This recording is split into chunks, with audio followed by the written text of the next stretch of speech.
월요일 잘 지냈어요? 네. 어제 여기서 쌀 맞을 뻔했어.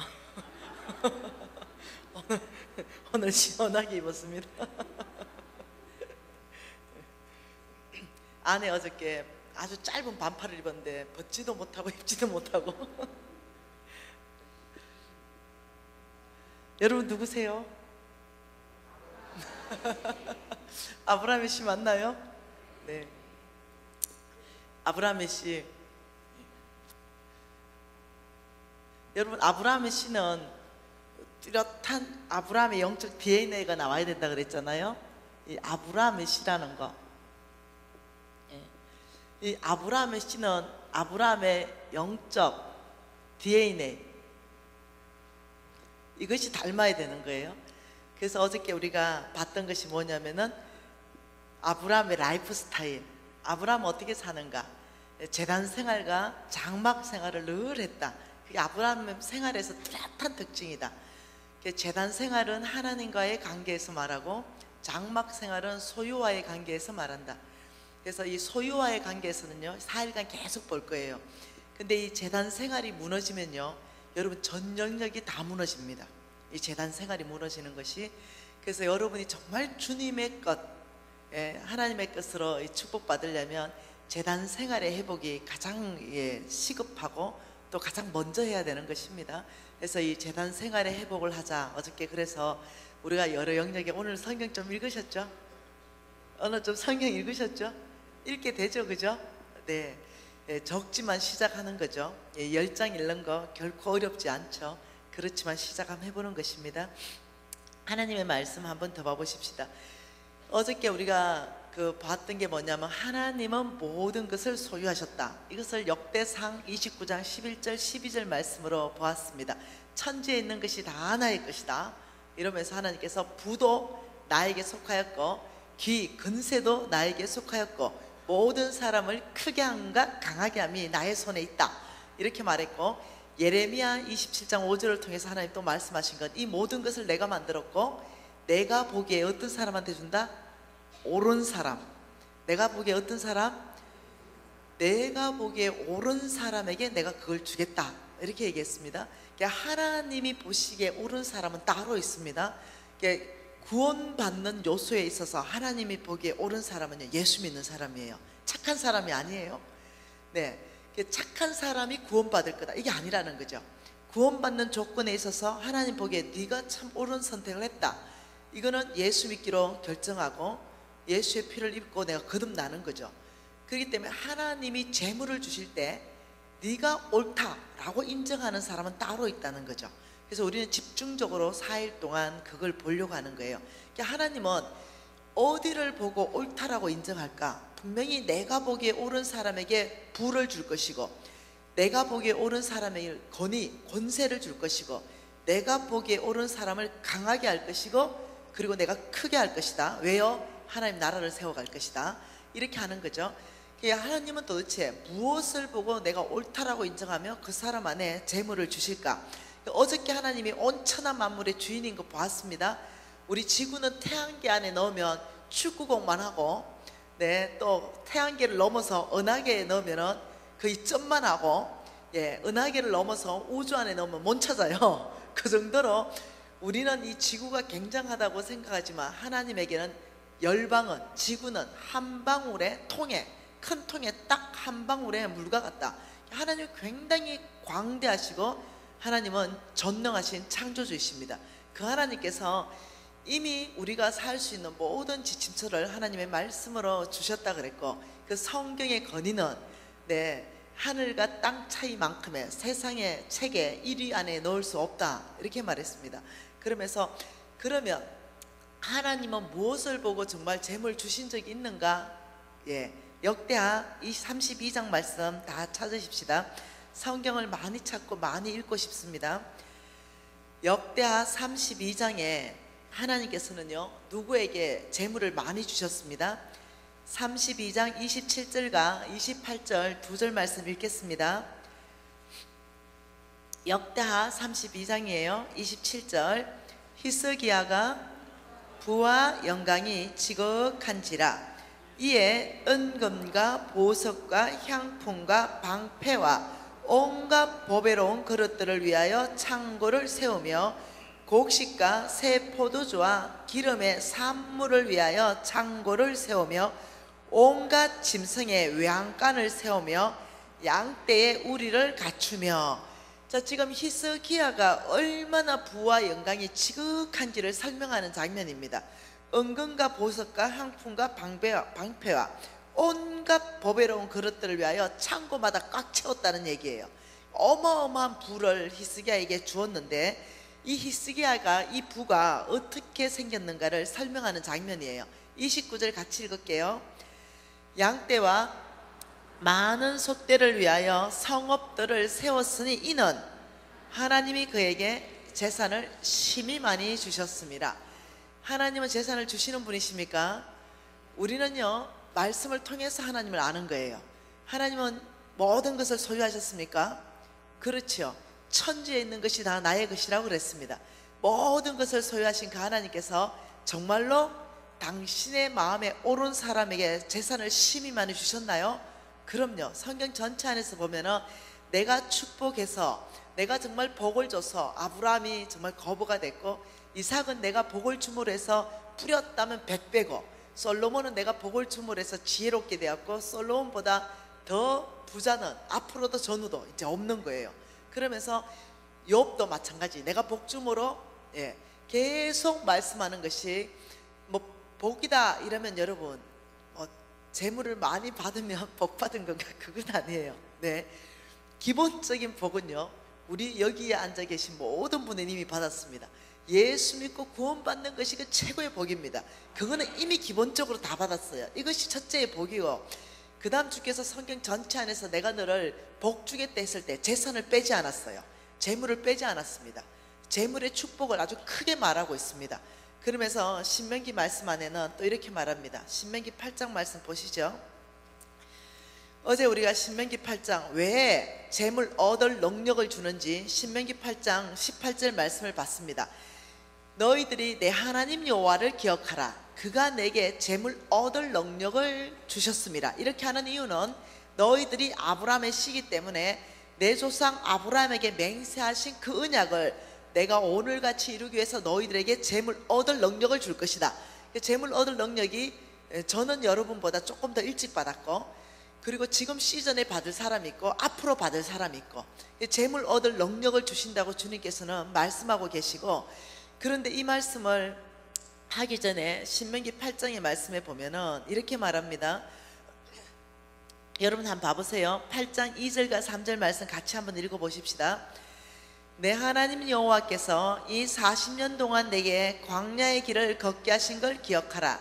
이는 너를 낮추며 너를 시험하사 내 마음이 어떠한지 그 명령을 지키는지 지키지 않는지 알려 하심이라. 자, 하나님께서 이스라엘 민족을 40년 동안 광야의 길을 걷게 하셨습니다. 근데 그것을 기억하라는 거예요. 잊어버리지 말라는 거예요. 그 이유는 너희들이 교만하여서 그 광야를 통과하면서 너희들을 겸손하게 낮추었다. 너희들을 겸손케 했다. 겸손은 뭔지 알죠? 자기 위치를 지키는 거. 하나님이 누구신지를 알고 내가 누군지를 알면 그건 겸손한 거예요. 하나님이 누군지를 모르고 내가 누군지를 모르면 그건 교만한 거예요. 그래서 이 광야를 통과하면서 하나님은 기적과 이적과 표적을 통해서 이스라엘 민족에 이 겸손하게 다듬어 갔습니다. 그래서 너를 낮추고 너를 시험했다. 어디에서요? 광야에서 너를 시험했다. 그리고 이 광야에서 하나님이 시험한 건 뭐냐면 너의 마음이다, 이렇게 말했습니다. 오늘 말씀해 보니까 너의 마음이 어떠한지 광야에서 시험했다. 하나님의 명령을 지키고 사는지 네 마음대로 사는지 그걸 내가 시험했다. 여러분, 우리 인생 안에요, 광야는 옵니다. 네, 우리 인생 안에 건강의 광야 만나게 되면 불치병 걸립니다. 저처럼. 네, 건강의 광야 딱 만나면, 여러분 그 안 걸려봐서 그렇죠? 네, 의사 선생님이 그렇게 말할 때가 있습니다. 당신은 지금 제가 손을 쓸 수가 없습니다. 이렇게 방사선 치료 자체가 무의미합니다. 화학요법 무의미합니다. 수술 자체가 안 됩니다. 당신의 암은 머리끝에서 발끝까지 다 퍼져 있는 상태입니다. 길면 3달입니다.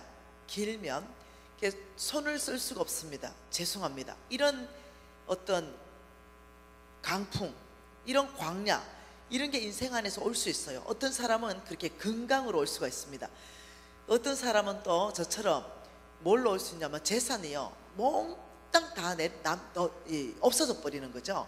그래서 정말 철저하게 저 10년 노숙자 정도로 살았으면 어떤 광야를 통과했는지 알겠죠. 예, 그런 광야를 맞이할 수 있습니다. 또 어떤 사람은요, 관계가 다 깨져버립니다. 관계, 부부간의 관계가 깨져버리고, 부모와 자식의 관계가 깨져버리고, 그리고 친구와의 관계가 깨져버리고, 가족 간의 관계가 깨져버리고, 내 친한 친구들이 나를 배신해서 떠나가고, 이런 관계 안에서 굉장한 광야가 있어요. 우리의 인생 안에서는 어떤 광야든요, 여러분 한 번은 지나가게 되어 있습니다. 예? 이 광야가 왔을 때 여러분이 기억하셔야 돼요. 이 광야 안에서 여러분이 배워야 될 게 있다는 거죠. 그건 뭐냐면 겸손입니다. 어떤 광야가 왔든지 그 안에서 하나님이 이 광야를 다스릴 수 있습니다. 하나님만이 저의 도움이 될 수 있습니다. 아버지, 저는 이것을 돌파할 힘이 없습니다. 주님, 저는 주님의 도움이 필요합니다. 이게 겸손함을 배우는 겁니다. 그러면 광야의 길에 너를 내가 완전히 낮추고 너희 마음을 시험해서 하나님의 길로 네가 명령을 따라오는지 않는지 시험을 할 것이다. 3절 같이 읽어볼까요?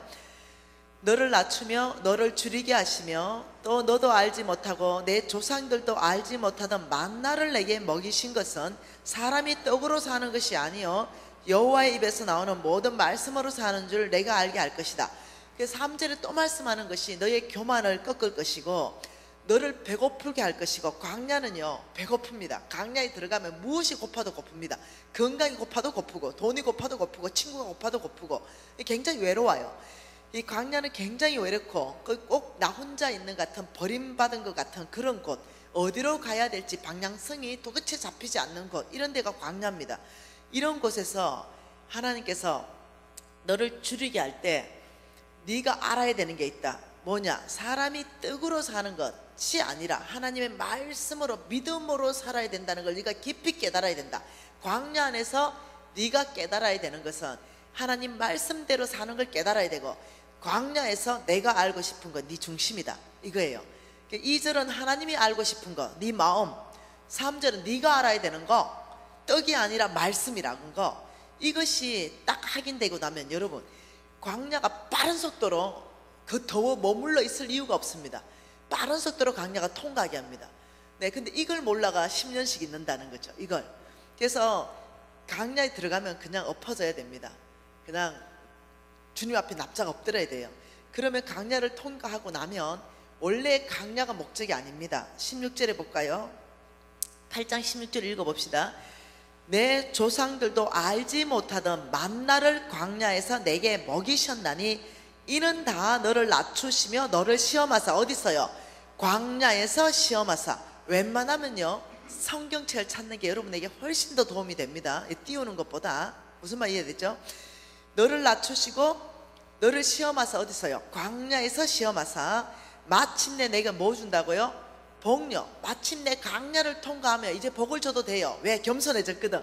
이제 내 힘, 내 능력, 내 지혜, 내 방법, 이게 아니라 하나님, 이제 알았어요. 덕이 아니고요 말씀인 거 알았어요. 제가요 광야에서 코피 터졌어요. 이제 주님 믿음으로 살 거예요. 이제 겸손해졌어. 이제 주의 마음을 알은 거예요. 마침내 내가 너에게 복 주기 위해서 광야를 통과하게 하신다. 광야에서 죽는 사람도 있어요. 광야에서. 그러면서 그걸 통과하는 사람들에게는 어떤 복을 주냐면 12절과 13절의 복을 주는데요, 같이 읽어볼게요.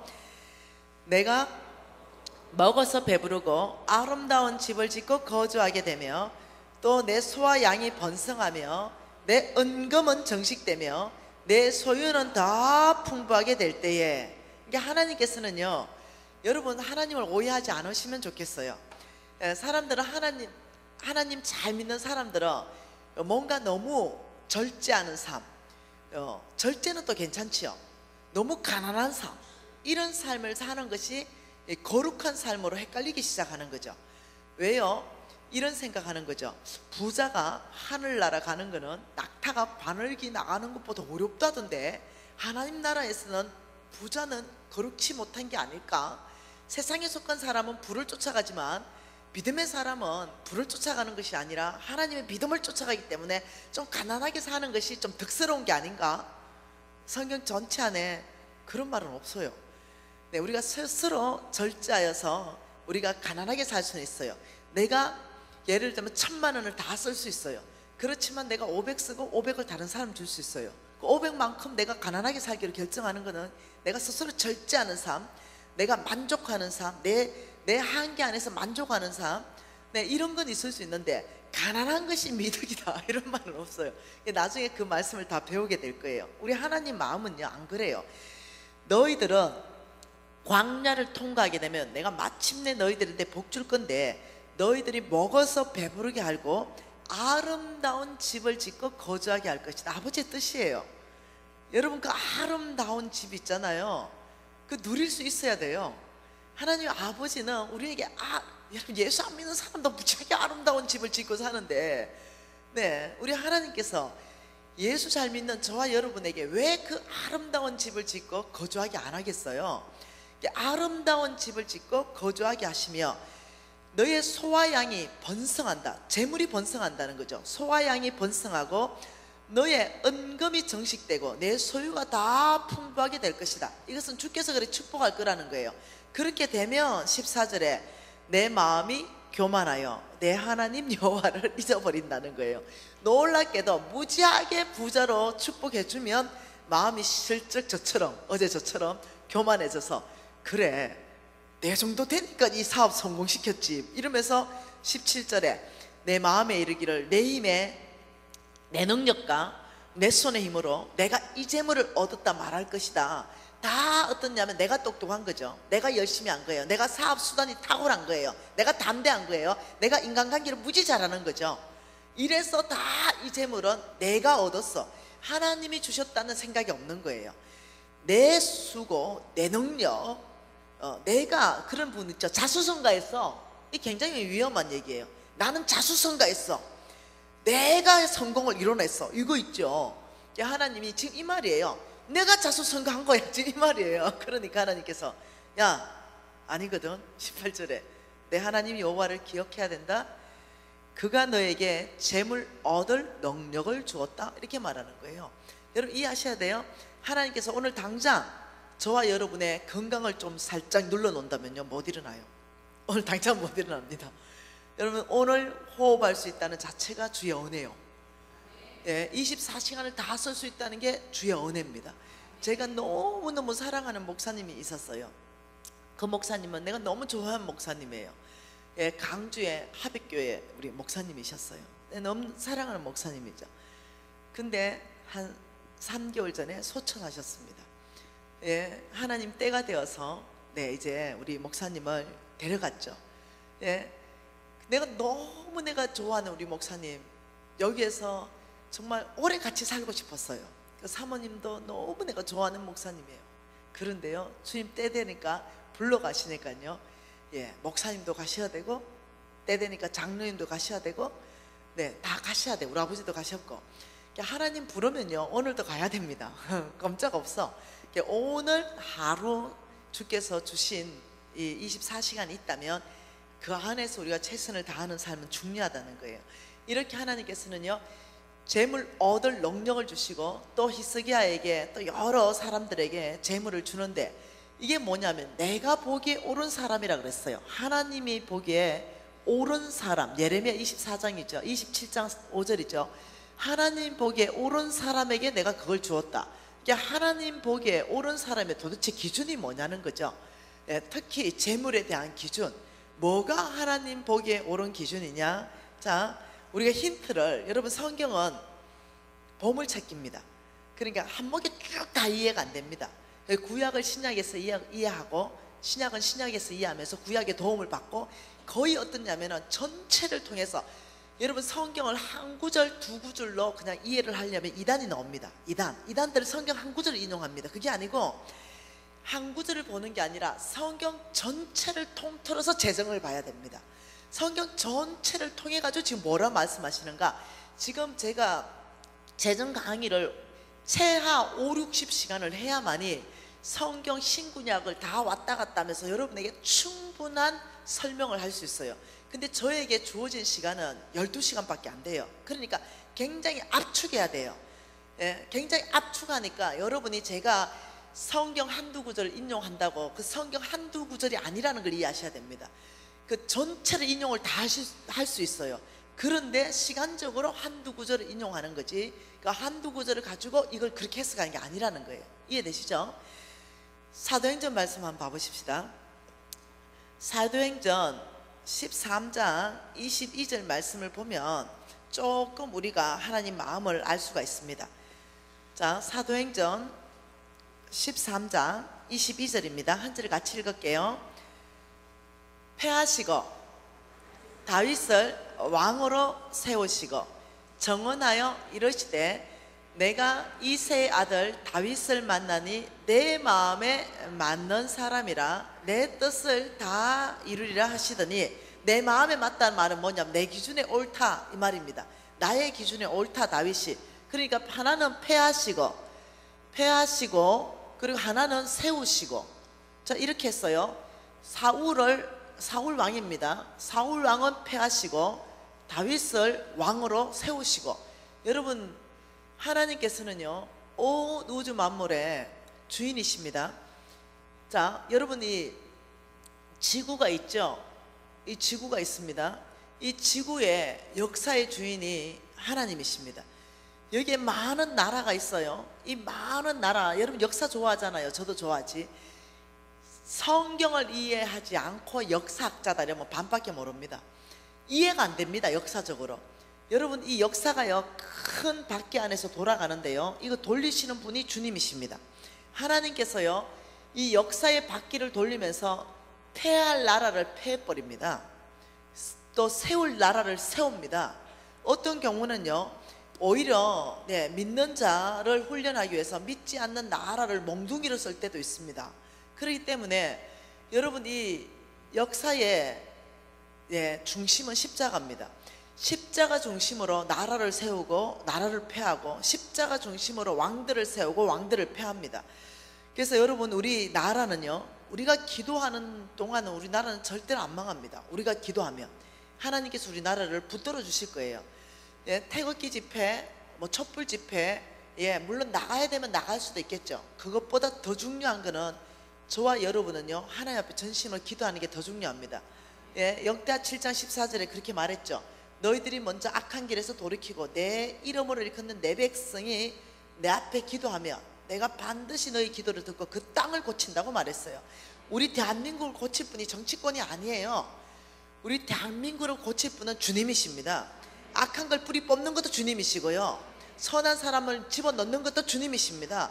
주님께 전심으로 나가야 돼요. 주님이 이 상황 가운데 심판하시도록 하셔야 됩니다. 그래서 여러분, 패하시고 세우셨다. 무엇을 보고 패했고 무엇을 보고 세웠겠어요? 그게 여러분이 내 마음에 옳은 사람, 내 마음에 맞는 다윗을 만나니 내 뜻을 다 이루리라. 하나님 보기에 옳은 사람 다윗을 만난 거죠. 우리가 눈치채야 되는 게, 그렇다면 사무엘 상을 여러분이 생각해 보세요. 17장, 16장, 18장 여기를 한번 생각해 보면은 이런 거죠. 사무엘에게 나타났어요. 야, 사울 안 되겠다. 얘 잘랐다 내가. 너는 베들레헴으로 가라. 그리고 이새 집에 가라. 거기서 내가 한 왕을 봤다. 이렇게 말했어요. 그러니까 그게 17장 아니겠어요? 여러분 한번 보세요. 자, 여기서 뭐가 나오겠어요? 아브라함의 영적 DNA, 그 첫 번째, 아브라함은 누굽니까? 믿음의 조상입니다. 믿음이에요. 믿음으로 사는 삶이, 이것이 아브라함의 영적 DNA입니다. 우리가 아브라함의 씨라면 믿음으로 사는 것들을 우리가 배워야 됩니다. 그러니까 지금 잘 생각해 보세요. 사무엘, 너 베들레헴으로 가라. 이새의 집에 가라. 그게 아들에게 한 아들을 봤다. 그게 왕으로 내가 너에게 알게 하는 자로 왕으로 세워라 이랬어요. 그렇다 그러면 한 명 정도는 아니겠죠. 내가 너에게 알게 하는 자가 있다 했으니까 한 2명이나 3명 정도 있겠다 생각할 수도 있겠죠. 그럼 믿음으로 사는 건 이겁니다. 네, 하나님께서 베들레헴 가라면 베들레헴까지 가야 돼요. 그게 믿음으로 사는 겁니다. 그러니까 베들레헴까지 가고 이세 집에 가라면 이세 집에까지 가고 아들 좀 다 데리고 온나? 근데 꼭 보니까 7명이 온 거예요. 이거 2대1의 확률이 아니야. 7명 세워놓고 하나님한테 하나하나씩 물어야 돼요. 이게 믿음으로 사는 거예요. 네, 하나님께서는 베들레헴으로도 안 가고 이세의 집에도 안 가고 그냥 아니요, 아들 이름까지 얘기하세요. 하나님 이렇게 안 한다는 거죠. 네, 베들레헴까지 옮겨가야 되고 이세의 집까지 가야 되고 아들 다 불러놓고 하나님 누굽니까? 이렇게 해야 된다는 거예요. 그게 믿음으로 사는 발걸음이라는 거예요. 믿음으로 사는 것은요, 하나님 말씀은 내 발의 등이요 내 길을 비추는 빛이니이다. 방향성이 나와요. 베들레헴이다, 방향은 이세의 집이다, 내 발의 등, 한 발 딱 움직이는 만큼 딱 나와요. 한 발 움직여야 한 발이 물러가요. 이게 여러분들이 끝까지 다 알려고 하면 안 된다는 거죠. 믿음으로 사는 것은. 자, 엘리야한테 이렇게 말했죠. 엘리야, 그리시네가 가라. 그리시네가 가면 까마귀 보낼게. 그리시네가가 하나님이 공급하는 공급 장소입니다. 그리고 하나님의 공급 방법은 까마귀입니다. 근데 한참 지났어요. 근데 하나님 갑자기 엘리야, 공급 장소 바꿀 것이다. 사르밧 땅으로 가라. 그리고 공급 방법도 까마귀에서 내가 가부로 바꿀 것이다. 사르밧 땅 한 가부에게로 가라. 여러분 지금 여기가 의정부 남양주잖아요. 생각해봐요. 남양주에 지금 여러분이 엘리야라고 생각하는데, 야, 공급 장소 바뀌었어. 남양주에서 떠나야 된다. 어디로요? 서울이다. 그러면 누구를 통해서요? 가부다. 이러면 여러분 얼마나 어렵겠노? 서울에 가부가 한둘이냐고. 그 강북인지 강남인지 강서인지, 그리고 아파트는 엄마 아파트인지 삼성 아파트인지 럭키 아파트인지 레미안인지 무엇이 알아야 가부 성 정도는 김씨인지 박씨인지 이씨인지 대충 이 정도는 나와야 움직일 수 있는데, 하나님 믿음으로 사는 사람은 그렇게 하지 않습니다. 하나님이 누군지를 깊이 신뢰하는 거죠. 믿음으로 산다는 것은 두 가지입니다. 하나님 말씀에 그냥 순종하는 겁니다. 이것은 행동입니다. 그리고 하나님이 누구신지 알면은 그 하나님을 신뢰하는 겁니다. 이게 순종, 이거는 내가 할 일입니다. 이것은 누가 해요? 이것은 내가 할 행동이고, 이것은 말씀하신 하나님이 하실 일입니다. 이것은 하나님이 하셔야 돼요. 하나님이 하실 일. 그러면 엘리야 보고 야, 너 사르밧 땅으로 가라 이러면 엘리야가 할 건 아무것도 없습니다. 사르밧 땅에 가서 그 다음 아버지 사르밧 땅 도착했는데요, 가부 눈에 띄게 해주세요 이러는 말자 저 여자아이가 이렇게 하는 거예요. 이해되세요? 여러분, 저 어저께 창세기 12장 1, 2, 3절 읽을 때 뭐라 그랬어요? 아브라함, 내가 너에게 지시할 땅으로 가라. 지시한 땅이 아니에요. 몰라, 어느 땅인지도 몰라. 앞으로 내가 너에게 지시할 땅이다. 그러니까 본토 친척 아버지의 집을 떠나라 이러면 여러분, 이거는 안정감이에요. 나의 모든 재산이 거기 있어요. 내 모든 관계가 거기 있습니다. 근데 그 엄청난 안정감을 떠나는 데 있어 가지고 어느 땅으로 가라는 걸 말 안 한다는 거죠. 아브라함 한 개는 얘기했어요. 너가 지금 해야 될 한 개 행동, 내가 해야 될 거 한 개는 명확하게 얘기했어요. 뭐 지금 본토 친척 아버지 집을 떠나는 거, 그리고 떠나면 내가 너에게 지시할 땅, 그리고 마침내 하나님께서 지시하실 걸로 믿고 그 땅까지 나를 인도할 걸 믿는 것이 믿음이에요. 이해되셨죠? 아브라함이 집에 앉아가지고 아이고 아버지 어느 땅인지 말해야 떠나지요. 그 땅 좀 얘기해 주세요. 어느 땅으로 가야 됩니까? 하고 보따리를 안 싸. 땅 얘기할 때까지. 하나님은 그러면 아브라함을 안 썼을 가능성이 있어요. 또 다른 아브라함을 찾았을 가능성이 있어요. 엘리야, 너 사르밧 땅 가라 했는데 아니요, 도대체 서울특별시에 가부 이런 가르치소야 제가 떠나겠습니다. 엘리야 거기서 굶어 죽었을지도 몰라요. 무슨 말 이해되나요? 하나님은 공급 장소와 공급 방법을 바꾸리라고 결정하고 이미 다 가르쳐줬어요. 근데 믿음이 없어. 하나님은 신뢰를 못해. 예, 근데 지금 사무엘은요 베들레헴으로 갔습니다. 가면 이세 아들 중에 하나님 분명히 왕을 보여줄 거다 하고 갔어요. 가보니까 7놈이 왔어. 근데 첫 아이 딱 보는 순간 엘리압이죠. 얼마나 탁월한지 알죠? 여러분 다 알죠? 성경. 과연 하나님이 왕으로 선택해 기름 부을 만한 자가 여기 있네 하고 감탄을 하는 순간 하나님께서 나는 그를 이미 버렸다. 그때 나온 말이 뭡니까? 사람은 외모를 보거니와 나 여호와는 중심을 보느니라. 그러니까 하나님이 여기서 우리가 두 가지 같이 배우는 거예요. 믿음으로 사는 게 뭔지도 배우고, 하나님이 옳다라고 인정하는 것은 무엇 때문에 패해졌는가? 답이 나오지요. 자, 왜 왕으로 잘렸는가? 더 이상 왕으로 쓰임받지 못했는가? 그것은 뭐냐면 중심이었다는 거예요. 중심. 이 중심이 사울은 어떠냐면은 하나님에게 탈락됐고, 중심이 다윗은 세움을 받게 되었다는 거죠. 그러면 하나님께서 내가 보기에 옳은 사람에게 그것을 주겠다라고 말씀하신 하나님, 그것은 저와 여러분이 필요한 것입니다. 재물일 수 있고, 건강일 수 있고, 네트워크일 수 있고, 예, 이런 거. 그러니까 뭔가 저와 여러분의 권위일 수도 있고 권세일 수도 있고, 저와 여러분이 필요한 그것을 하나님은 뭘 보고 주는가? 중심을 보고 준다는 거죠. 이 중심에서부터 합격하면은 하나님께서 저와 여러분에게 주신다는 거죠. 그러면 재물을 하나님이 주신다는 그 중심을 성경 전체 안에서 한번 봐본다는 거죠. 그러면 우리가 하나님으로부터 주시는 그 재물을 받는 것은 어디가 하나님께 인정받아야 되냐면 외모가 아니라는 거예요. 중심이라는 거죠. 예를 들면은 이런 거죠.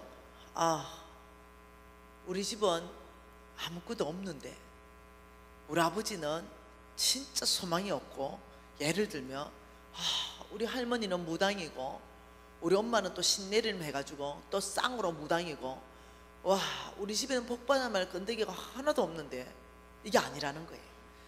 여러분, 아브라함 아버지가요 거의 무당 아닙니까? 네, 우상 숭배했지요. 그 우상을 아예 깎아서, 예, 우상 만들지 마라 했는데 우상을 아예 만드는 사람이었죠. 그러니 아브라함의 집안의 내력을 보면요 저주받을 사람이에요. 뭔 말 이해되죠? 그런데 전 세계에서 가장 축복할 사람 아브라함을 선택했다는 거죠. 왜요? 놀랍게도 아브라함의 선택도요 중심입니다. 그 중심이 도대체 무슨 중심이길래 하나님이 아브라함을 선택하는가? 느헤미야 9장 말씀 보십시다. 느헤미야 9장 7절과 8절 말씀입니다. 느헤미야 9장 7절 8절 뭡니까? 7절 같이 읽을까요? 주는 하나님 여호와시라. 옛적에 아브라함을 택하시고 갈대아 우르에서 인도하여 내시고 아브라함이라는 이름을 주시고 그의 마음이 중심이 주 앞에서 충성됨을 보시고 그와 더불어 언약을 세우셨다. 여러분 이제 좀 이해가 감이 잡히죠? 자, 하나님께서 아브라함의 그의 중심이, 그의 마음이 주님 하나님 앞에서 충성됨을 보시고 먼저 보셨고 그 중심을 먼저 보셨고 그 다음에 언약을 세우셨다, 이렇게 말했다는 거예요. 여러분, 그래서 하나님이 축복할 때는요 외모가 아니라 중심이라는 걸 이해하셔야 됩니다. 그래서 사람들은요 너무 외모를 본다는 거죠. 여기는 땅입니다. 여기는 하나님이 계신 하늘입니다. 여기에 재물이 있어요. 재물은 땅에 없습니다. 하나님이 가지고 계십니다. 예, 이 땅에 매장되어 있긴 하죠. 금이나 은이나 석유나 이런 걸로 매장되어 있긴 하겠지만, 그런데 이 땅의 재물을 가지고 있지 않아요. 하나님의 재물은 하나님이 소유하고 계신데, 여기에 어떻게 하나님께서 소유하면서 우리한테 주냐면 약속이라는 형태로 있습니다. 하나님의 재물은요 약속이라는 형태로 있지 금으로 있고 은으로 있는 게 아니라는 거예요. 약속이라고 있는 이 형태의 하나님의 재물을 이 땅 가운데 누구 것 되게 할 때 그 첫 번째가 뭐냐면 믿음입니다. 이 믿음으로 사는 사람들에게요, 하나님께서 이 아브라함의 씨라고, 믿음으로 말미암아서 아브라함과 함께 복받을 것이고, 믿음으로 말미암아서 너희들이 아브라함의 씨라고 우리가 고백되는 거죠. 여러분이 이해하셔야 되는 것이, 이 중심으로부터 나는 불신앙인가 아니면 믿음이 있냐, 이걸 체크하기 시작해야 됩니다. 그래서 이 믿음, 그 두 번째가 중심이, 하나님 원하는 중심이 충성입니다. 충성. 이 충성의 중심을 원하는데, 놀랍게도 이 사울과 다윗을 오늘은 공부하지 않을 거예요. 오늘은 공부하지 않지만 놀랍게도 사울과 다윗을 공부해 보면요, 그 중심이 정확하게 드러나 버립니다. 중심이. 그러면 여러분 이렇게 말할 수 있죠. 그러면 중심은 눈에 안 보이는데 하나님 어떤 기준으로 중심을 채점하시냐? 채점해야 될 거 아니에요. 하나님은 공정하셔야 되잖아요. 분명히 나도 납득이 되고 여러분도 납득이 되고 하나님도 납득이 되는 어떤 공통 분모를 가지고 이 사람을 재야 되잖아요. 여러분, 바람 있잖아요. 바람은 눈에 안 보여요. 눈에 안 보인다고 여러분 바람 없다고 할 수 있습니까? 네, 바람은 눈에 안 보이지만 분명히 있어요. 그럼 바람을 체크할 때는 뭘 씁니까? 풍력계와 풍량계를 씁니다. 풍량계를 바람에 딱 갖다 대면 동에서 서로 붑니다. 풍력계를 딱 갖다 대면 시속 100km입니다. 이게 정확하게 바람이 나와버려요. 객관적으로. 마찬가지입니다. 저와 여러분의 중심을 체크하실 때는, 믿음의 중심을 체크하고 이런 충성의 중심을 체크할 때는요, 나도 알고 너도 알고 하나님도 알 그런 체크하는 풍력계와 풍량계가 있다는 거예요. 그래서 우리가 항복할 수밖에 없어요. 하나님이 우리를 축복할 때 믿음이 있고 충성된 사람이다 이러면 그 체크 안에 딱 들어가면요, 하나님이 체크하는 풍력계를 우리한테 딱 들이댈 것이고, 하나님이 체크하는 풍량계를 딱 들이대면 우리 스스로가 복받을 수 있는지 없는지 체크가 쫙 나와버립니다. 그래서 우리가 그것을 성경 전체 안에서 또 한번 배워보기를 원하는 거죠. 자, 한번 보십시다. 그러면 하나님께서 내가 보기에 옳은 사람, 중심이 하나님 보기에 내 마음에 합한 사람, 그 사람이 있으면 하나님께서는 내 뜻을 다 이룰 것이다, 이렇게 말했어요. 그러면 저와 여러분은 중심으로부터 하나님께 인정받고 중심으로부터 하나님께서 축복할 수 있는 그런 중심으로 만드는 거예요. 이제 그것을 훈련이라 그럽니다. 훈련. 여러분, 믿음으로 사는 삶은요, 자, 믿음으로 사는 삶, 이거 태어날 때부터 되는 게 아니에요. 믿음으로 사는 삶. 사람들은 믿음으로 사는 사람이 사는 것이 연수가 많이 되어서 모태신앙이면 믿음으로 산다. 아니요. 제가 고신 4대라고 말했잖아요. 그런데도 풍량 만나가지고 믿음 끝나버렸다 말했죠. 믿음이 아니라 나중에 알고 보니까 나는 종교인이었다고요. 크리스찬이 아니었다고요. 나중에 나는 성경을 그렇게 많이 알고 그렇게 기도하고 했는데도 막상 이 풍랑이라는 거, 광야에 하나님이 딱 집어넣으니까 나의 믿음의 현주소가 딱 나와버리는 거죠. 나의 믿음을 측정할 때 광야라는 걸 딱 써보니까 내 믿음은 뭐냐면요, 자살이라는 거였어요. 얼마나 불신앙자였으면, 하나님이 살아계시는 것, 하나님 이 환경을 다스리는 분도 주님이시고 가져가신 분도 주님이시고 다시 주시는 분도 주님이십니다, 이런 믿음 하나도 없는 거죠. 그냥 이 안에서 지금 내 눈에 펼쳐진 이것만 보이고 보이지 않는 하나님은 안 보여요. 여러분 잘 나갈 때, 저도 잘 나갈 때가 있었어요. 네, 여러분 잘 나갈 때, 남편이 직장 좋을 때, 자식들 다 잘 될 때, 건강할 때, 이때 여러분 교회 와서 봉사하고 주님을 찬양할 때, 이거 믿음 아니에요. 네, 여러분 믿음 언제 드러나는지 압니까? 그때도 믿음 없으면 그 사람 진짜 이상한 사람이지. 네, 네, 그거는 남도 다 해, 다른 사람도 다 할 수 있습니다. 그게 아니고, 만일 내 남편이 정말 아주 고위, 예를 들면 의사였다, 판검사였다. 근데 예를 들면 남편이 더 이상 의사도 못하고 더 이상 판검사도 못한데도 나는 여전히 안정감이 있는가? 하나님 안에서. 남편을 오히려 수발해야 되고 내가 설거지라도 해가면서 남편을 수발해야 되는 처지로 바뀌었다. 그때도 나는 여전히 기쁨으로 하나님을 찬양할 수 있는가? 이 정도 돼봐야 믿음이 측정된다니까요. 네. 그 정도 돼봐야 내가 진짜 믿음의 소유자인가, 정말 하나님을 신뢰하는가, 이게 드러나기 시작한다니까요. 이 믿음으로 사는 삶, 이 믿음으로 사는 삶 안에 여러분이 훈련으로 된다는 걸 이해하셔야 됩니다. 이것을 연수가 많다 이게 되는 게 아니라 훈련으로 된다는 거죠. 예, 10년 믿었다, 30년 믿었다, 아니면 목사님이다, 아니면 장로님이다, 아니면 권사님이다, 그러면 믿음으로 사는가 아니라고 봐요. 예, 저는 목사님이라고 다 믿음으로 산다고 생각하지 않습니다. 저는 장로님, 권사님이라고 다 믿음으로 산다고 생각하지 않습니다. 근데 조금 낫겠지요.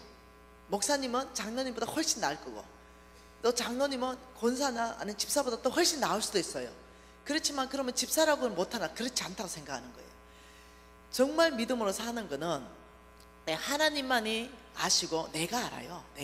내가 믿음으로 살고 있는지 종교인인지 내가 알아요.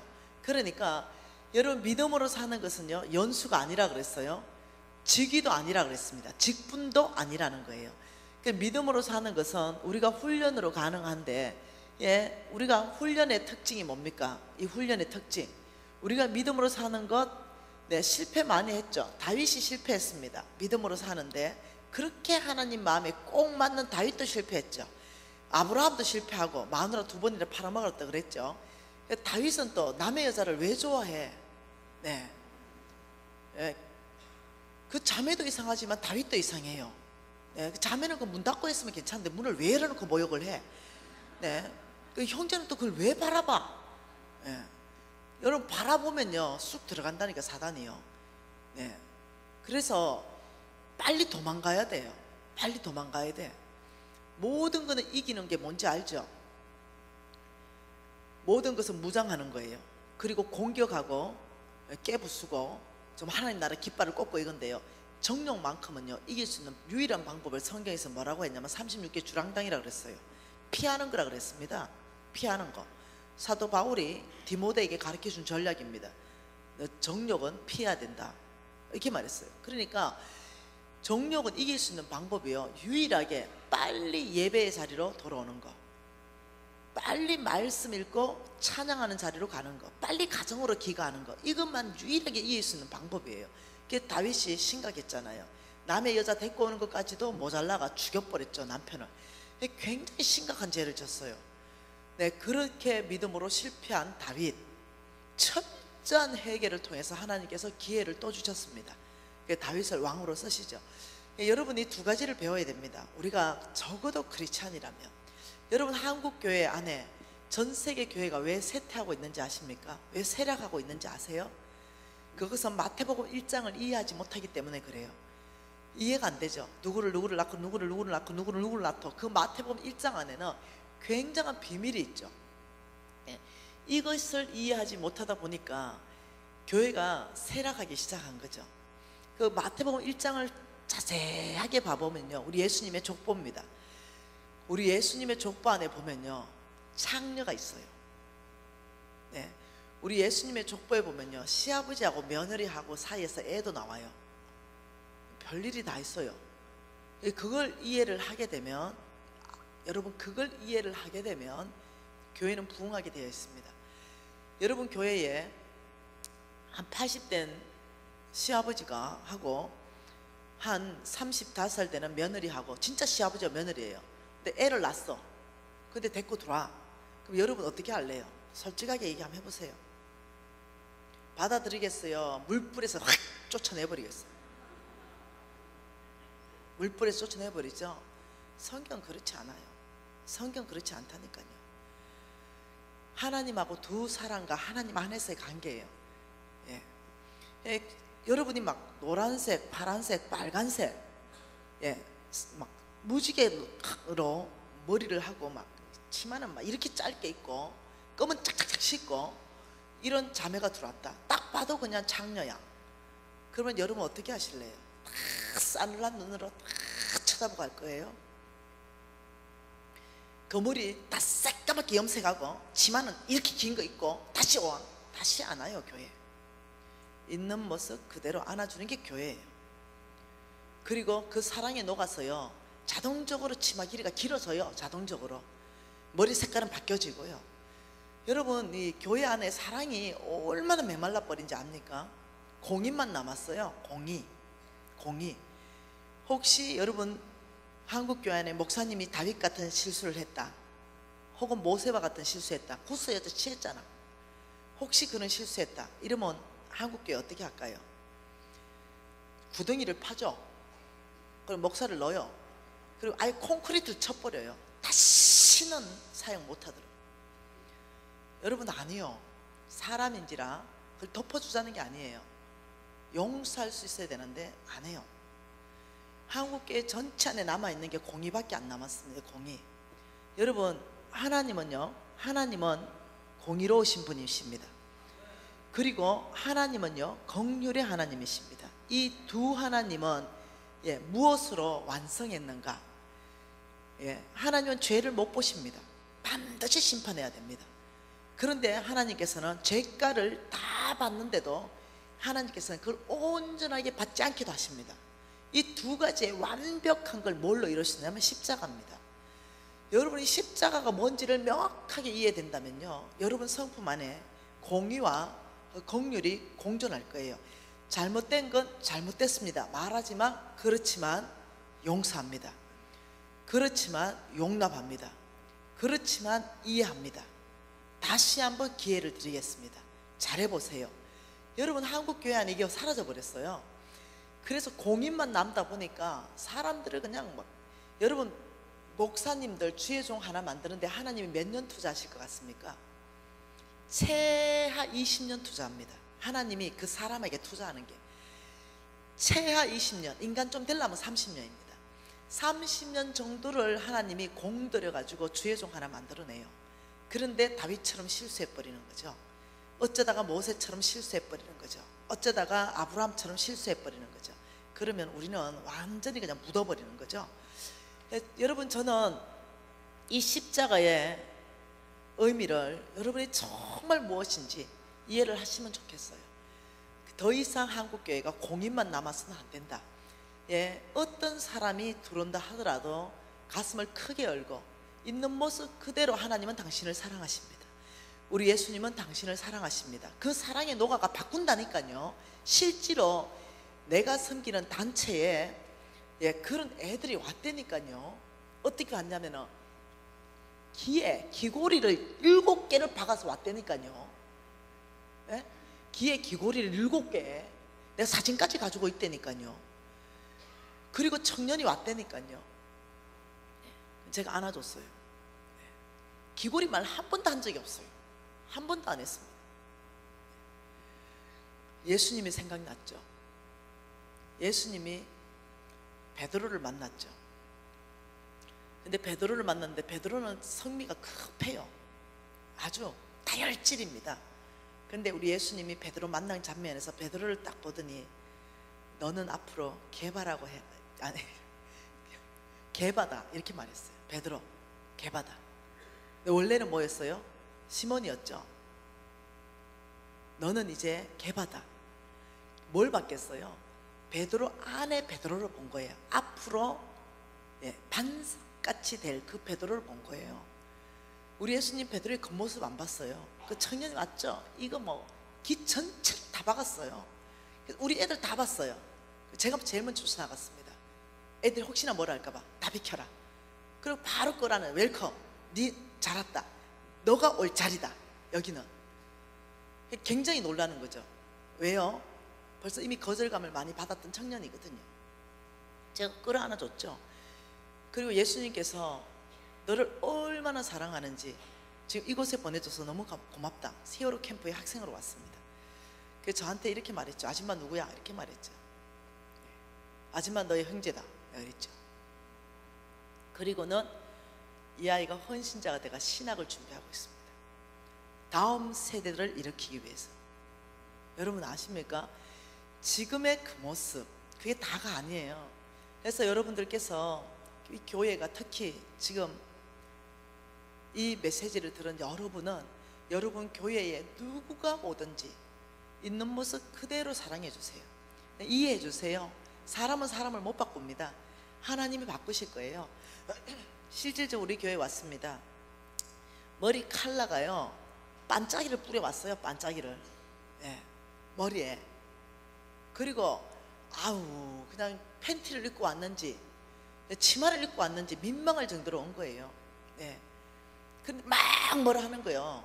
권사님이, 노 권사님이 그따위라고 교회 왔다고 난리난 거죠. 제가 근사님 제가 좀 처리할게요. 이렇게 하고, 자매님 참 잘 왔습니다.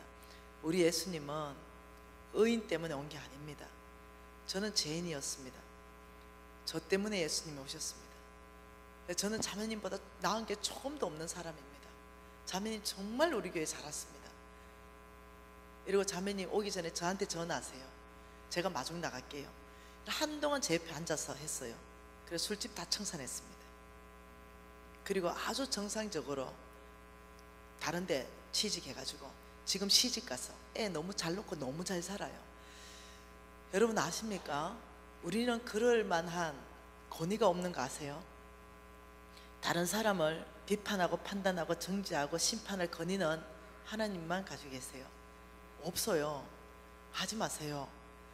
뭐 좀 잘못했다 하더라도 하나님한테, 하나님이 하시도록 두세요. 그냥. 이해되셨죠? 만일 교회가 그렇게 된다면, 교회가 세상으로부터 칭찬받고 예수 사랑이 교회 안에 통용되기 시작하면서 여러분 대부흥이 일어날 거예요. 세상에 사람 갈 데 없거든요. 외로워요. 네, 그 거절받는 사람은요 세상에도 거절받아요. 그런 사람 안 좋아해요.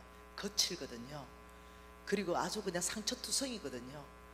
세상 사람들도 자기를 거절해요. 그걸 알아요. 자기가 거절받는 거. 그러니까 더 거칠게 해요.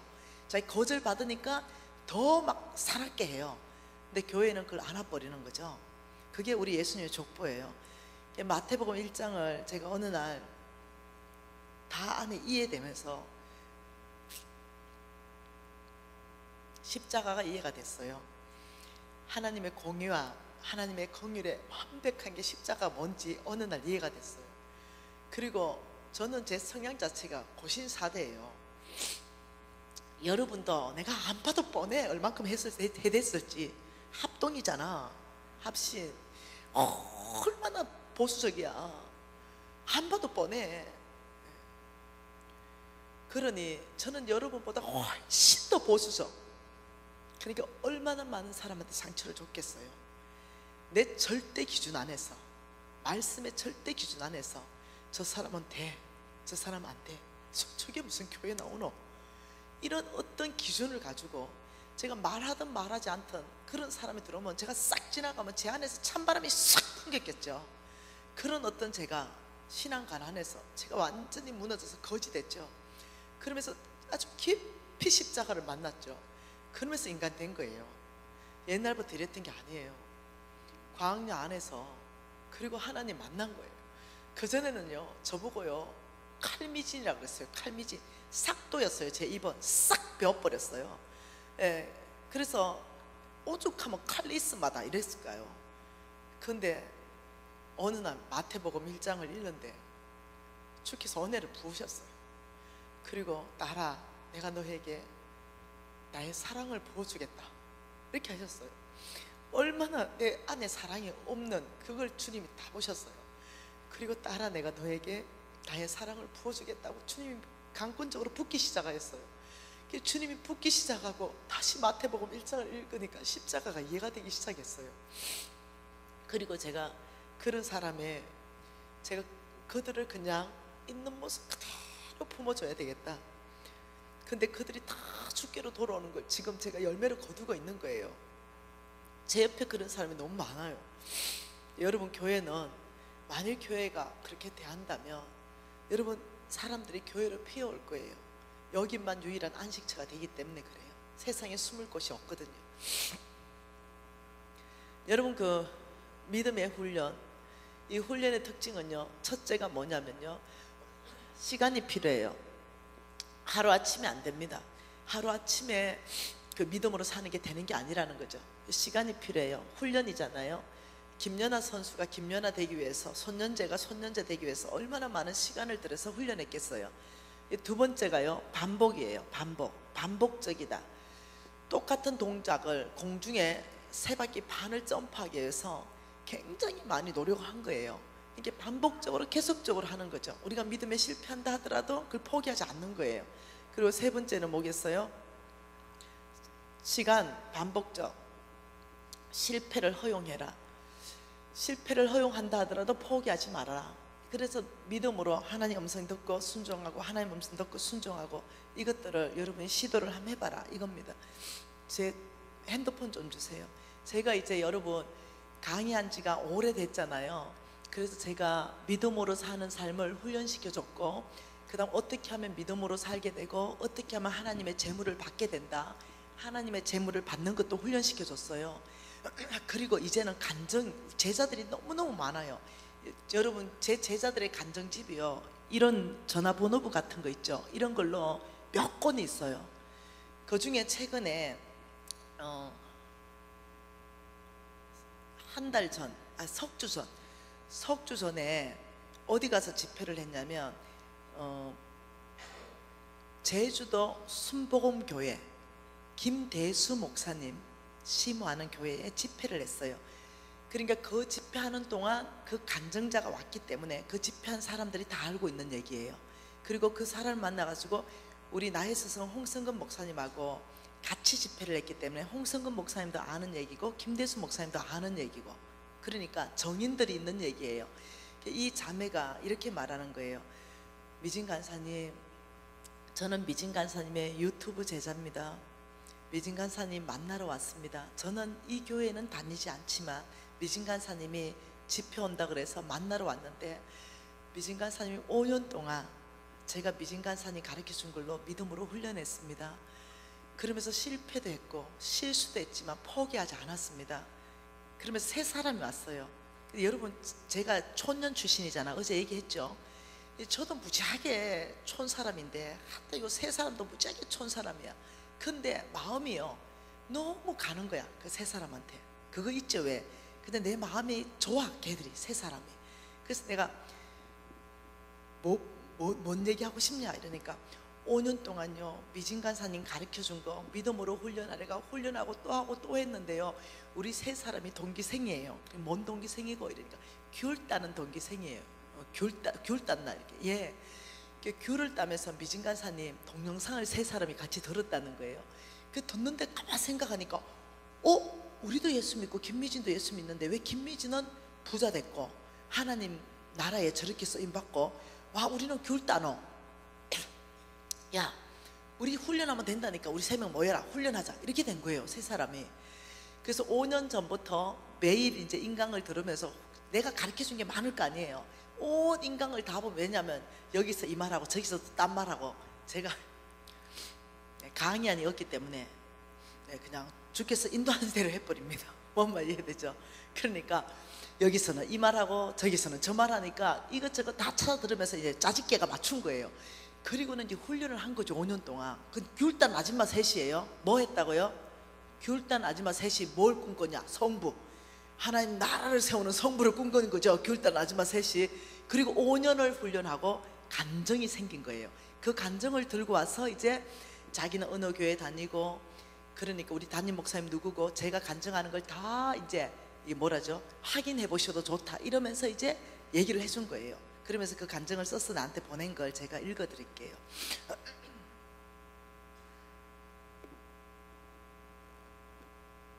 귤단 아줌마라는 거 기억하고 들어야 돼요. 나는 대학을 졸업하면서 하나님을 경험하게 되었다. 하나님을 믿게 되었다. 한 달 수입이 200만 원에서 400만 원 정도 벌었다.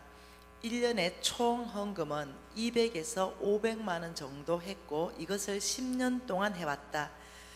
나는 작은 영적 경험도 맛보았고 믿음 안에서 평범한 가정을 이루고 살았다. 김미진 간사님의 간증과 설교를 듣고 도전이 되었다. 아주 충격적이었다.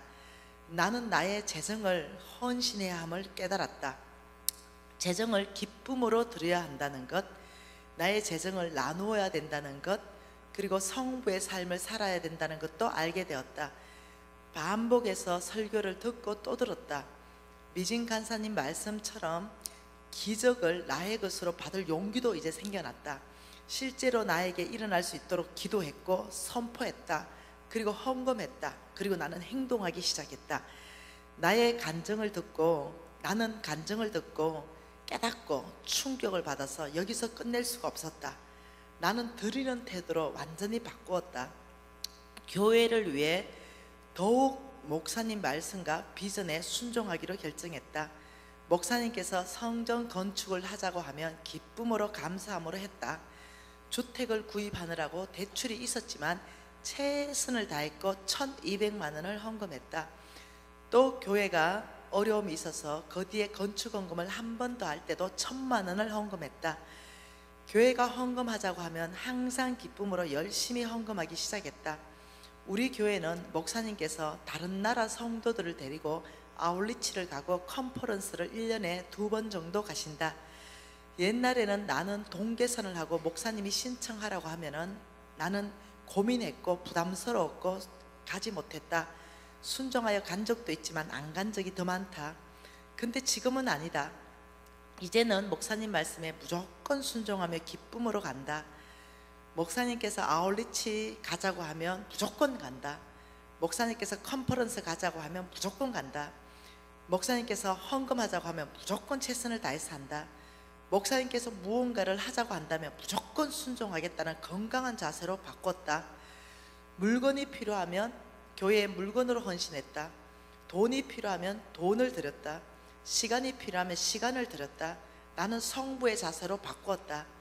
다른 나라 목사님들이 우리 교회에 20분 정도 오신 적이 있다.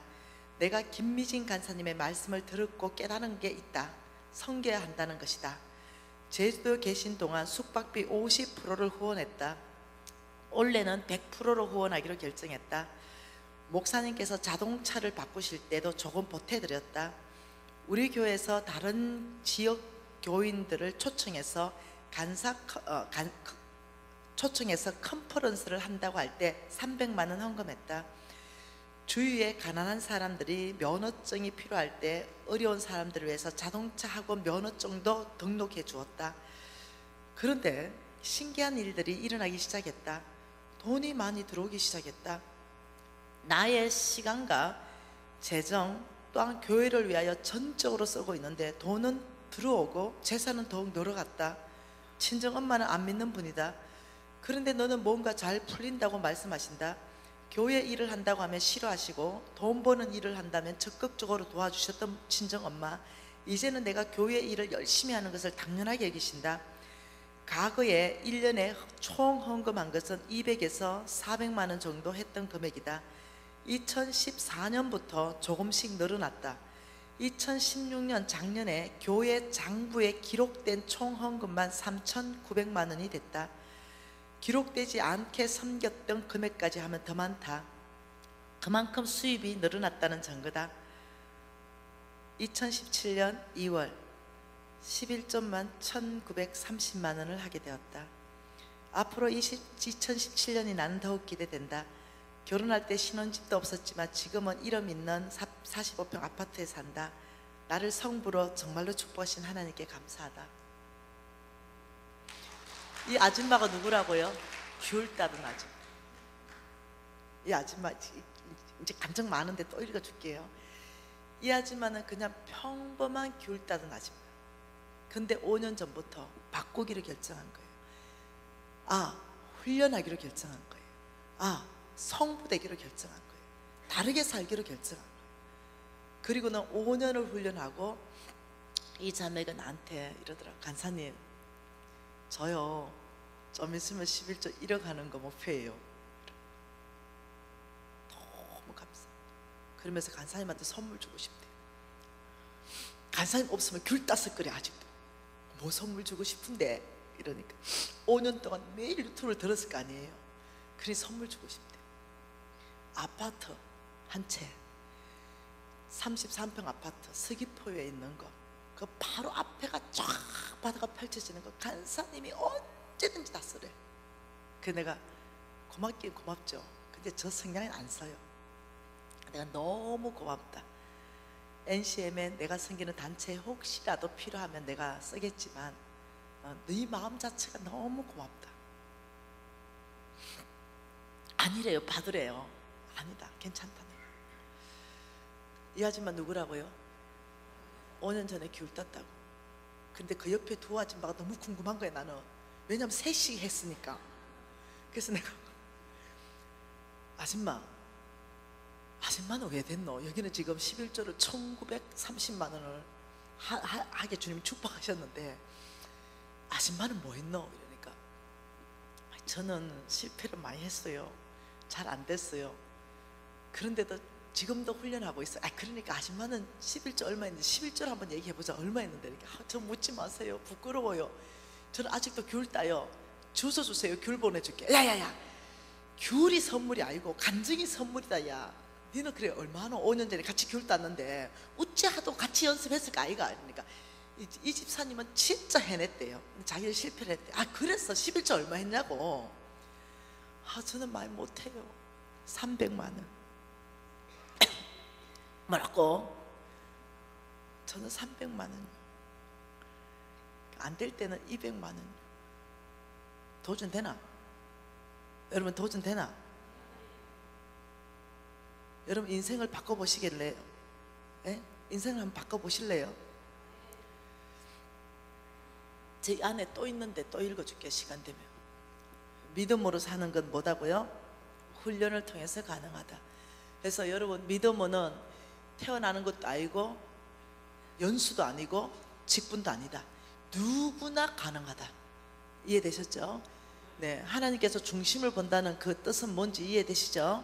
하나님이 중심을 보고 내가 너를 축복할 자를 축복하고 패할 자를 패하겠다. 이라는 중심은 뭐냐면 우리 모두에게 학벌을 안 보겠다. 외모, 학벌, 키, 집안, 스펙, 인물 뭐 이런 거 이거 다 안 보고 내가 중심을 보겠다는 것은 나부터 시작해 가서 여러분 모두에게 동일한 기회를 주겠다는 거예요. 동일한 기회.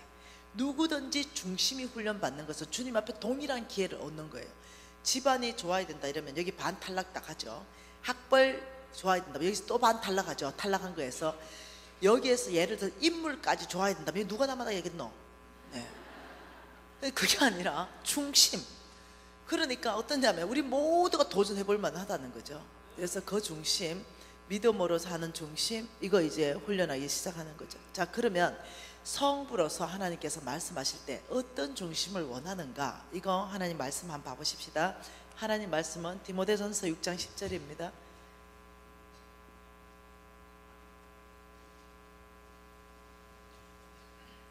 디모데전서 6장 10절 한 말 좀 같이 읽습니다. 돈을 사랑함이 일만 악의 뿌리가 되나니 이것을 탐내는 자들은 미혹을 받아 믿음에서 떠나 많은 근심으로 자기를 찔렀도다. 자, 한번 보십시다. 지금 중심이 이 사람의 중심이 뭐라고요? 돈이에요. 돈을 사랑함이 이 사람의 중심이에요. 이 사람의 지금 뿌리요. 이 사람의 뿌리 이건 안 보이는 거잖아요. 뿌리 나무 뿌리 돈을 사랑하는 것이 여기가 뭐냐면 디모데 전서 6장 10절 뭐요? 돈사랑. 이 돈사랑이 뿌리에 딱 있으면은 놀랍게도요 나무 열매는요 악이라는 거예요. 자동으로 악. 돈사랑하면 어제 우리가 봤던 게요 만몬의 첫 번째가 뭐라고요? 부정직 받습니다. 부정직. 제가 얼만큼 부정직해졌는가도 오픈했습니다. 이 만몬은요 돈을 사랑하게끔 우리를 조정합니다. 그래서 이렇게 말하죠. 돈이면 모든 것을 해결할 수 있고 돈만 많으면 행복할 수 있어. 이렇게 말해버리는 거죠. 돈이면 모든 걸 해결할 수 있고 돈이 많으면 행복할 수 있다. 이래 쏘겨버리니까 우리가 그 말에 쏘으니까 끊임없이 돈을 위해서 돈을 의해서 돈을 따라가는 삶을 살고 돈이 생기려면 부정직한 거 이거 아무렇지도 않고 해버리는 거예요. 네, 소고기 한우로 둔갑에서 파는 거 수입육 아무렇지 않게 해버리는 거죠. 네, 돈을 사랑하니까 저울 쏘기는 거 아무렇지도 않게 해버리는 거죠. 이 부정직, 이 만몬의 첫 번째인데 하나님께서는 이 중심이 돈, 너희 뿌리가 돈을 사랑하면 너의 열매는 악한 것밖에 못 열린다. 너의 뿌리가 돈을 사랑한다는 말은 이거죠. 내 마음, 내 생각, 내 심장, 내 삶의 원칙, 나의 목적의식, 나를 이끌어가는 나의 세계관. 그게 한마디로 말하면 내 심장 안에, 네 마음 안에 뭐가 있냐? 돈사랑. 그렇다면 네 마음 안에 돈사랑이 있다면 너는 삶의 열매 자체를 부정직한 삶을 맺을 수밖에 없다. 이런 사람에게는 돈을 못 준다는 거야. 하나님이. 놀랍게도 하나님의 재물이 지금 뭘로 있다 그랬어요? 약속으로 있다 그랬죠. 근데 하나님께서 약속 한 가지 합니다. 너의 돈 사랑하던 이거를 바꿔라. 너희 뿌리를 잠언서로 바꿔라. 8장 21절로 바꿔라. 뿌리를 바꿔라는, 마음을 바꿔라는 거예요. 잠언서 8장 21절은 뭘까요? 잠언서 8장 21절 보십시다. 같이 한번 읽어볼까요? 이는 나를 사랑하는 자가 재물을 얻어서 그 곳간에 채우게 하려 함이라. 지금 저 말씀을요, 쉬운 성경으로, 우리나라 성경으로 번역해 놓은 게 무슨 말이냐면요, 하나님을 사랑하는 자들에게, 하나님, 나를 사랑하는, 하나님을 사랑하는 자들에게 엄청난 재물을 주어서 그들의 금고를 가득 채워줄 것이다. 이게 지금 원어에 가장 가깝게 지금 해석해 놓은 게 뭐냐면, 이 뿌리를 돈 사랑에서 뭘로 바꿔라? 하나님 사랑으로 바꿔라. 너희들 마음을 바꿔라는 거예요. 중심을 바꿔라는 겁니다. 그러면 지금 주께서 말씀하시는 것은 여기에 뭘 말해요? 엄청난입니다. 엄청난 재물. 하나님께서는 이 엄청난 재물을 약속하고 계신 거예요. 하나님을 사랑하는 자들에게 엄청난 재물을 이 땅 가운데 너의 금고에 가득 채울 것이다, 이렇게 말했어요. 그러니까 이 엄청난 재물, 하나님이 주시는 엄청난 재물을 받으려면 그 조건이 뭐냐면, 돈 사랑하는 사람은 못 받는다는 거예요. 내 중심과 내 마음이 돈을 사랑하는 사람한테 주는 것이 아니라 여기에 하나님을 사랑하는 자에게 줄 것이라고 약속하고 있다는 거예요. 여러분, 굉장히 간단하죠? 하나님의 재물 받는 거 어렵지 않죠? 다른 조건이 많이 있는 게 아니에요. 네 중심으로부터 전심으로 하나님을 사랑하는가? 그렇다면 내가 엄청난 재물을 가지고 너의 근거를 채워줄게. 어떻게 채워줄지는 여러분 신경 쓰지 마세요. 그냥 하나님이 알아서 할 거니까. 여러분, 존 워너메이커 압니까? 존 워너메이커? 몰라요? 백화점 왕, 미국의 백화점 왕. 예? 이 존 워너메이커가요, 어떻게 했냐면은 12살 때 벽돌 공장을 다녔어요. 이 벽돌 공장을 다녔는데, 그때는 이제 미국에 포장이 안 되니까 교회에 비가 오면요, 이게 그냥 쑥쑥 빠지는 거예요. 그러니까 교회가 다 진흙으로 그냥 뒤덮이는 거죠. 너무 더러워지는 거예요, 교회가.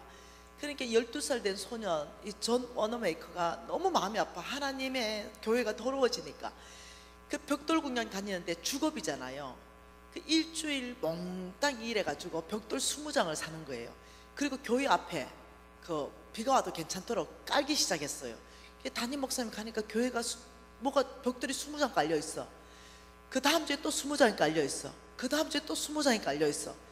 그렇게 해서 그 전체 교회를, 벽돌을 다 깔은 거예요. 이 아이가 한 가지, 하나님의, 그래요, 담임 목사님 너 왜 깔았냐니까, 교회가, 하나님의 교회가 더러워진대. 얘는 뭐예요? 너무 사랑하는 거야. 하나님의 성전을 너무 사랑해.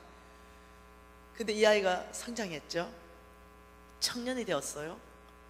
그리고 이 아이가 조그만한 남성복 가게를 열었어요. 근데 하나님께서 아예 그냥 손님을 그 가게만 몰아주신 것 같아. 그래가지고요, 그게 대박 나면서 백화점 왕으로 등극했습니다. 전 세계에서 가장 놀라운 백화점, 존 워너메이커 백화점. 그 아이가 그렇게 될 줄 아무도 몰랐죠. 근데 하나님께서는 그 아이 중심을 본 거예요. 얼마나 하나님을 사랑하는지. 여러분, 카네기 아세요 혹시? 미국의 철강왕. 예, 카네기가 약간 좀 꼴통이었어요. 근데 엄마가 돌아가십니다. 근데 카네기를 손을 잡습니다. 죽을 때 유언합니다. 카네기한테. 카네기야, 너는 하나님의 창고를 채우거라. 그래 해야 하나님이 너의 창고를 엄청나게 채우신단다. 너는 이 원칙을 꼭 심장에 새겨라. 이러고 돌아가셨어요.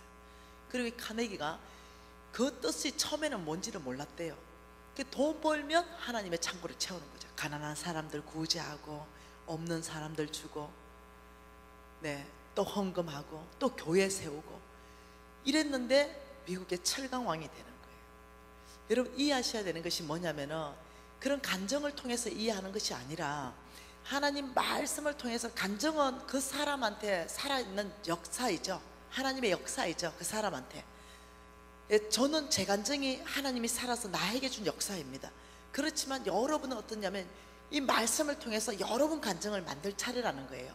하나님은 너희들 중심을 바꿀 수 있다면, 돈을 사랑하는 거에서 하나님을 사랑하는 중심을 바꿀 수 있다면 엄청난 재물을 내가 너의 창고로 채워주겠다고 말씀하신 그 하나님이 누구냐? 전능자요. 그분은 홀로 계신 하나님 한 분, 우주 만물 전체의 주인이신 그분이 말씀하셨다는 거예요. 네, 그분은 한 구절 더 보고 10분 쉽니다. 그분은 누구신가? 민수기 23장 19절 말씀을 통해서 그분이 누구신가 보십시다.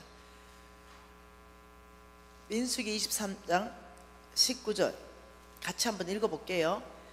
하나님은 사람이 아니시니 거짓말을 하지 않으시고 인생도 아니시니 후회가 없으시도다.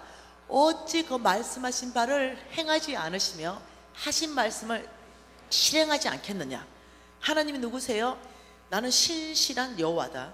나는 내가 한 말을 나의 이름을 걸고 반드시 행할 것이다. 여러분 혹시 성경을 굉장히 여러분이 안 믿는 거 아세요? 여러분이 성경을 굉장히 부분적으로 편식해서 믿는 거 아십니까? 믿고 싶은 것만 믿는 거. 예수 믿으면 천국 간다는 거 그거는 믿고, 다른 거 안 믿고 싶은 거, 좀 부담스러운 거 이런 건 안 믿는 거 아세요? 이 성경 전체는 동일하신 하나님의 말씀이에요. 성경 전체 안에서. 그래서 여러분이요, 성경 전체 안에서 믿음을 좀 새롭게 하면 좋겠습니다. 하나님께서는 심판하신다 이럴 때도 명확하게 심판하시고, 회개하고 돌이키지 않으면 심판합니다.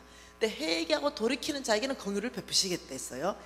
근데 어떠냐면 하나님께서는 내가 축복하겠다, 내가 이런 자에게 내가 축복하겠다, 이것도 예수 믿으면 천국 가는 거하고 똑같은 얘기예요. 우리 예수 믿으면 천국 간다는데 100% 의심이 없잖아요. 그렇듯이 너희가 정말 마음을 돈 사랑하는 거에서 하나님의 사랑하는 걸로 바꿀 수만 있다면 내가 엄청난 재물로 너의 근고를 꽉 채울 것이다. 하나님의 약속입니다. 그렇다면 바꾸겠죠. 저는 제가 이것을 가장 먼저 했습니다. 어떻게 하면 그러면 하나님을 사랑하는 건가? 어떻게 하면?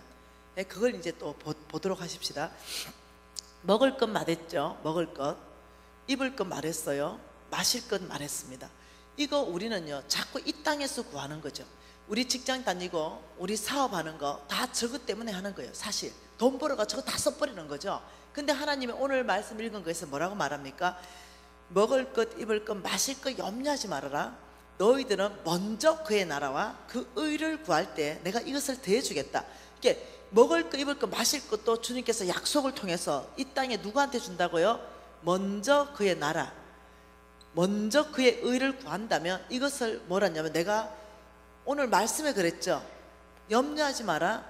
그 나라와 그 의를 구하는 자에게 내가 더해줄 것이다. 이 세 가지를 더해줄 것이다. 그러면 여러분, 이 먼저 그의 나라와 그 의를 구하는 건요 하나님을 사랑하는 것과 똑같은 말입니다. 네. 그럼 우리가 이제 이 먹을 것, 입을 것, 마실 것을 위해서 직장 갔다면 동기를 바꿔야 됩니다. 이제는 직장을 왜 가냐면요 하나님 나라를 세우기 위해서 직장 가는 거죠. 오늘까지는 여러분이 먹을 것 위해서 갔다면 이제 내일부터는요 가는 동기를 바꾸는 거죠. 진짜로 바꾸는 거예요. 나를 통해서 그 직장에 하나님의 나라가 세워지고 하나님의 의가 드러나야 된다. 이걸 만약 생각한다면 더 이상 부정직하지 못하겠죠. 거기 가서 더 이상. 그리고 막 직원들이 모여서 막 사장님 욕을 하고 막 부장님 막 욕을 하고 이럴 때, 나도 옛날에는 욕할 만한 행동을 했기 때문에 나도 한마디 했다면 나는 이제 그게 하나님의 나라를 세우러 갔기 때문에 같이 욕하면 안 돼.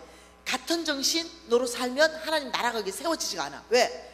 야, 니하고 내하고 동일한 문화권에 사는 같은 세상 사람인데 내가 왜 예수 믿어야 되냐? 사람들은 자기하고 똑같은 사람 금방 알아봐요. 그리고 하늘나라에 사는 사람도 금방 알아봐요. 왜요? 타국인이거든요. 언어가 다르거든요. 사고관이 다르거든요. 문화가 달라요. 그래서 그 세상 안에서도요 자국인인지 타국인인지를 금방 알아봐요. 근데 우리가 만일 그들하고 자국인이면요 복음 안 들어갑니다. 왜요? 나중에 예수 믿으라면 웃기네. 내 부정직 할 때 니도 부정직 하고, 내가 지금 사장 욕할 때 니도 사장 욕하고, 내가 왜 예수 믿어야 되냐? 니하고 내하고 삶이 뭐가 다르냐? 그런데 삶이 다른 사람이 나타나서, 아니 말 못할 사정이 있겠지. 아마 좀 지나면 우리가 사장님 이야기 될 거예요. 아까 전에 그 프로젝트 그거 한번 해보자. 남 욕할 때 같이 욕 안 하는 거죠. 예? 사장님 어디 가도 5시에 퇴근하는 때 4시 되면 벌써 짐 싸가 가는데 이 사람 아니죠. 사장님 없기 때문에 오히려 6시까지 일하는 거죠. 왜요? 하나님이 나를 고용했기 때문에 나의 고용주가 나를 보고 있으니까 충성하는 거죠. 여러분, 이 왕의 재정학교에 입학한 학생들한테는 이거를 아주 길게 강의하고 그 동기를 다 바꿔줍니다. 오늘부터 회사 가는 동기를 다 바꿉니다. 그리고 실행해가지고 실행북이 있습니다. 바꿔와야 돼. 숙제로 계속 해야 돼. 가서 이럴 때 나는 어떻게 반대정신으로 대했는가, 나는 어떻게 자국인이 아니라 세상의 자국인이 아니라 타국인으로 이것을 해결했는가, 예, 이런 것들을 숙제로 제출해야 돼. 그러니까 바뀔 게 아니에요. 근데 어떤 일이 터졌네요. 이거는 우리 EJ 간사의 소그룹 조언이니까 제가 내 말이 다 유튜브로 나가니까요, 있는 것만 얘기하는 거예요. 근데 이 아이들은 그냥 100 몇십 명 정도 되는 것 같아요. 그 회사에 그냥 다니는 부부가 회사원이었어요. 근데 직책은 모르겠어요. 대리 정도 되는가 아니면 그 정도 이런데, 얘들이 왕의 재정학교에 그 훈련을 받고, 우리가 직장 가가지고 우리를 통해서 하나님의 나라가 세워져야 되니까 우리는 이제 타국인으로 살자. 네, 반대 정신을 살고 반대되는 말을 하고 하늘 언어를 쓰고 하나님의 성품을 드러내게 하자. 용서 못해. 쟤 뭐 저런 애가 다 했어. 이러면 다시 한번 기회 주십시다. 한 번 더 또 우리가 또 믿어 주십시다. 반대되는 언어죠. 반대 정신으로 사는 거죠. 그래서 시간이 지났네요. 1년 반이 지났어요. 근데 갑자기 그 회사의 총회장님이 건강의 문제인가, 더 회사를 할 수 없는데 자녀한테 줄 수 없는 이런 상황이었던 것 같아요. 그 밑에 부회장이 있고 다 있는데 이 회장이 고민을 무지하는 거죠. 피땀 흘려 이런 이 수백억 되는 이 전 재산을 누구한테 맡겨야 되는데 맡길 사람이 없는 거죠. 근데 쭉 1년 반 정도 완전히 다른 어떤 타국인이 눈에 들어온 거예요. 그 이 부부를 전격 부릅니다. 너가 와 이러냐, 왜 다른 사람하고 너가 다르냐. 그 이 사람들이 다른 게 아니라 그냥 예수 믿습니다, 이렇게 얘기한 거야. 그리고 고민을 무지하고 어떤 일이 발생했냐, 이 회사 전체 네가 맡아라. 네가 오늘부터 전격적으로 사장이다. 이렇게 해버린 거야.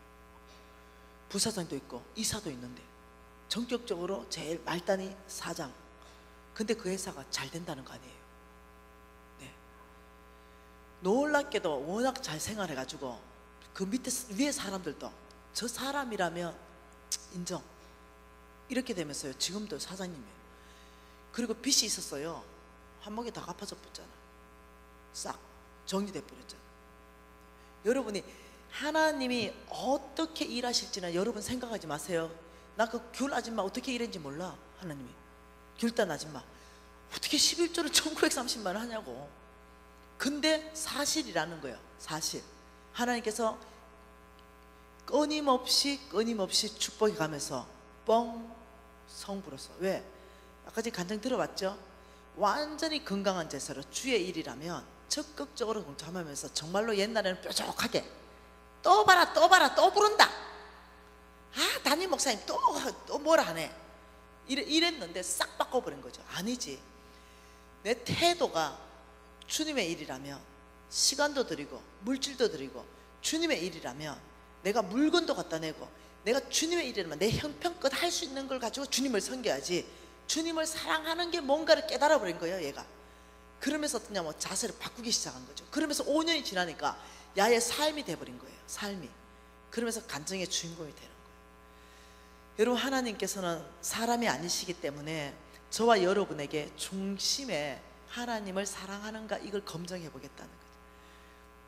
내가 너희들에게 재물 줄 때 너희들 중심 안에부터 네가 세상을 사랑하는가, 네가 아니면은 네의 어떤 목숨같이 바꿀 수 없는 그 의사 면허증, 이건 네 사랑하냐?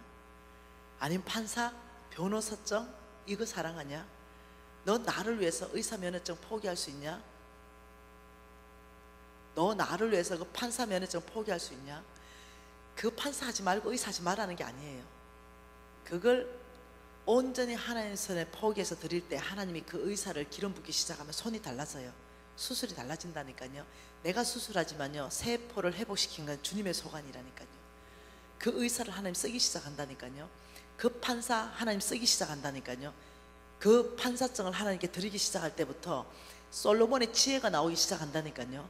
하나님께서는 각 영역 안에서 쓰고 싶다니까요. 교육가는 교육가로서, 사업가는 사업가로서, 판검사는 판검사로서, 하나님 각 영역 안에서 하나님의 사람들을 보내서 거기에 하나님 나라를 세우고 싶어 하는 거죠. 거기에 사람이 필요한 거죠. 저는 저와 여러분이 정말로 하나님을 사랑한다면 저와 여러분과 자녀들이 하나님 나라를 세워야 됩니다. 그곳이 어디든지 나를 통해서 그곳에 하나님 나라가 세워지고 하나님이 누군지를 알아야 됩니다. 예수 믿지 않는 사람이 하나님이 누군지를 알아야 되죠. 기도하십시다. 여러분이 돈을 사랑한 게 있다면 여러분 자신이 가장 잘 알 거예요. 하나님께 요청하세요. 하나님, 예수 그리스도의 십자가의 사랑을 부어주십시오. 아버지, 제 마음을 넓혀주시고 아버지여, 제 생각을, 사관을 확대시켜 주시며 아버지, 먼저 교회를 사랑하게 하시고 담임 목사님을 사랑하게 하시고 주께서 세우신 지도부, 우리 장로님들, 권사님들을 사랑하게 해주시고 아버지, 먼저는 주의 이 교회를 사랑할 수 있는 마음을 부어주십시오. 제 속에 사랑 없음을 주님 앞에 그대로 내어놓습니다. 아버지, 부어주십시오. 여러분, 그때부터 부어주기 시작하십니다. 우리가 주님 앞에 주여 한번 부르고 주님 사랑을 부어주십시오. 통성으로 기도하시겠습니다. 주여! 기도하세요. 입을 열어서 기도하세요.